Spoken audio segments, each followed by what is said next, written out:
He had a strong belief in life after here on Earth. Do you share that belief, and if so, have you been able to contact Elvis? Yes, I have. I have seen him on occasion. He has given me information. How does Elvis look when you see him physically? He looks good. He looks younger, and he is slender. His hair is not as dark. He looks very healthy, so he has taken on an appearance that he had earlier in life. Is he wearing a jumpsuit, or do you see normal clothes on? He has been wearing what he wore here. He loved that. But he isn't wearing that all of the time. He wears that when he plays. And he wears, I saw him last in casual clothes. Now, we've been talking to a lot of people who are very much interested in Elvis. I mean, Elvis plays a very important part in their life. In which way have you dealt with people who are involved with Elvis? I've dealt with people who were obsessed in being like Elvis. They're living out their lives through Elvis. Now, these have been people who would sing like Elvis and would train themselves to sing like Elvis and wanted to be an Elvis imitator. Has Elvis ever made known to you what his feelings on this are? Yes, he has. I note that he is not judging. He's not critical. I'll even tell the baby, I'll even tell the show. I'll even get to be involved in the hanging up your door. That's all right, that's all right, that's all right, that's all right. That's all right in my mind. Any way you do. You guys ready? Here we go. Well, my baby left me standing here. My name is Stephen Davis, and I'm a method actor from St. Louis, Missouri. I play over 300 shows a year as Elvis on stage in front of a variety of people in venues all across the United States. I'm a commissioned officer in the United States Army and served my initial active duty training at Fort Benning, Georgia, and just a little ways south of here. Finished that and was pursuing my master's degree in cinematography at Southern Illinois University at Carbondale when the Army told me they'd run out of money. Discovering that I had enough in common with him physically, vocally, and being from a region of our own United States, my own voice being a baritone, I decided that it would be something I could do. I discovered that Elvis was an only child, that his twin brother had died at birth, and that, strangely enough, I'm an only child. This makes things eerie. I'm a married man, and I have a daughter. And Elvis was married and had a daughter, and in his pre-performing days drove a truck for a living. And strangely enough, while I conducted this research, I had a part-time job driving a truck. Elvis was on a first-name basis with the world. He was as close as the nearest radio dial or the nearest record. To a lot of guys, he was like, you know, he was like the friend or brother that they never had. He was cool. What's his name again? That's Danny. Danny Fitzsimons. I say something on stage which kind of hits the nail on the head for some folks. Ladies and gentlemen, I believe there's only 3 things in life which make it worth living. And that's to have friends and family and the ability to make dreams come true. So tonight, the band and I, we're not so much in the music business, we're in the dream business. And we're proud to be a part of your dream even for a short time. For the most part, if you show somebody a tapestry of Elvis in his white jumpsuit with black sideburns, you are, for all intents and purposes, you're Elvis Presley.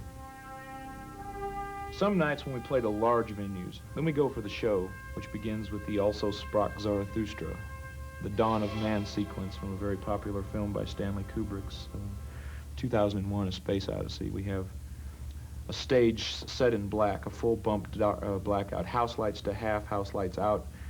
Bum, bum, bum.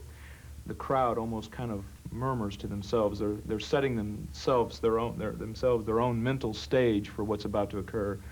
And then as the crescendo builds, you know, ba-da-da, bam, bam, bam, bam, bam, bam, bam, bam, bam, bam, bam, bam, bam. You know, the drums, they begin their droning, and the crowd, a horrendous scream, and the flash bulbs are popping. You go out there, and now you're being forced. There's a driving force which makes you what you are.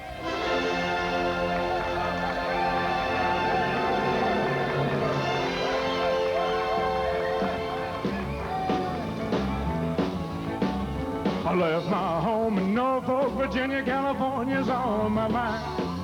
I straddled that ground and rode it into Raleigh and all across Carolina. I had a load of trouble that turned into a struggle. You've got the band behind you exuding this wall of sound, and for a brief moment you're in control and you're steering the ship.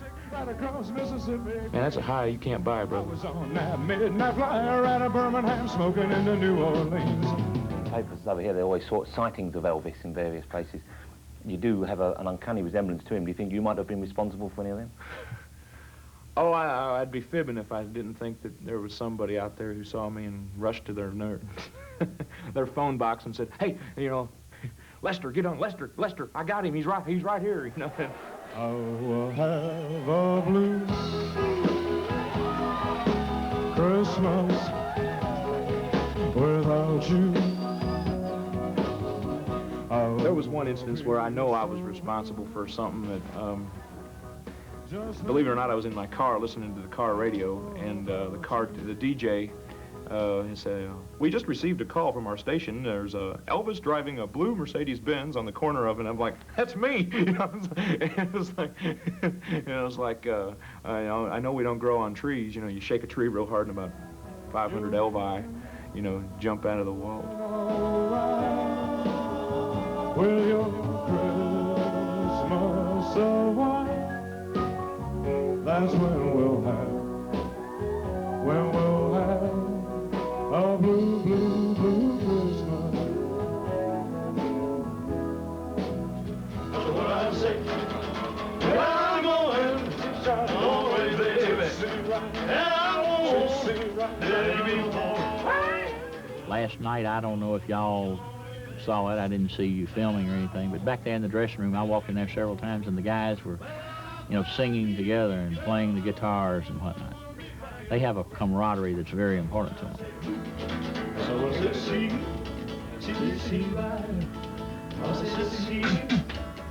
They're like any artist, any musician, you know, they like to hear applause, and they like that extra little bit of attention that you can get. And of course, in singing an Elvis song, it's like you have one leg up, to use a horseman's expression, because it's already a known item. If they sang their own song, nobody would even know who they were. What are the judges looking for then when they're scoring these guys? Well, of course, the quality of the voice, the stage presence, the overall appearance, the audience appeal. Let's go, Ken!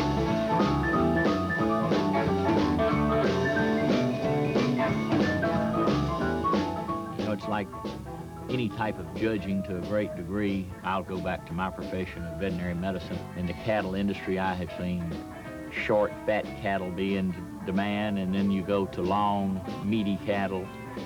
Then you get to the medium when you always have a reason, be it cholesterol or flavor or whatsoever. I think one of the things we might have seen this year is a turn from the Elvis